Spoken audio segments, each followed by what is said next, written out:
Hey candle makers attention please. Candle மேக்கிங்கில் இருக்கிற ஒரு பெரிய பிரச்சனையே கேண்டில்ஸ் எல்லாம் அழகாக மேக் பண்ணி முடிச்சதுக்கப்புறமா அந்த வெசல்ஸ் எல்லாம் க்ளீன் பண்ணுறது தான். அதை நான் எப்படி பண்ணுறேன்றது தான் இந்த வீடியோவில் ஃபுல்லாக சொல்லியிருக்கேன். ஸோ ஸ்கிப் பண்ணாமல் ஃபுல்லாக பாருங்கள். ஃபர்ஸ்ட் நான் என்ன பண்ணுறேன்னா, இந்த மெஷரிங் மக்கில் இருக்கிற எல்லா லெஃப்ட் ஓவர்ஸையுமே ஒரு ஷார்ப்பாக இல்லாத நைஃப் வச்சு ஸ்க்ராப் பண்ணி எடுத்துக்கிறேன். நீங்கள் ஸ்க்ராப்பரோ இல்லை இந்த மாதிரி எந்த ஒரு ஆப்ஜெக்ட் வச்சுமே ஸ்க்ராப் பண்ணி எடுத்துக்கோங்க. ஸோ இந்த மாதிரி ஸ்க்ராப் பண்ணி எடுத்ததுக்கப்புறமா ஹீட் கன் வச்சு ஃபுல்லாகவே வந்து வேக்ஸை மெல்ட் பண்ணுறேன். ஸோ இந்த மாதிரி பண்ணும்போது உங்களுக்கு இன்னுமே ப்ராசஸ் கொஞ்சம் ஈஸியாக இருக்கும்.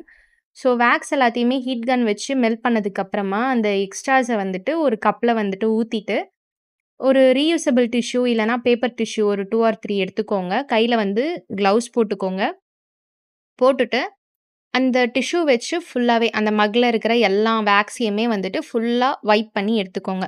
ஸோ நீங்கள் ஒரு 2 டைம்ஸ் அந்த மாதிரி வைப் பண்ணுற மாதிரி இருக்கும். வைப் பண்ணி முடிச்சதுக்கப்புறமா நார்மலாக நம்ம டிஷ் வாஷ் பண்ணுற மாதிரி ஒரு லிக்விடோ இல்லை சோப்போ வச்சு ஃபுல்லாகவே வாஷ் பண்ணி எடுத்துட்டிங்கன்னா உங்களுடைய மிக்சிங் மக் ரொம்பவே க்ளீனாக நீட்டாக க்ளீன் ஆகிடும். ஸோ இதே மாதிரி வேறு எதனா கேண்டில் டிப்ஸ் வேணும் அப்படின்னா கமெண்ட் செக்ஷனில் சொல்லுங்கள்.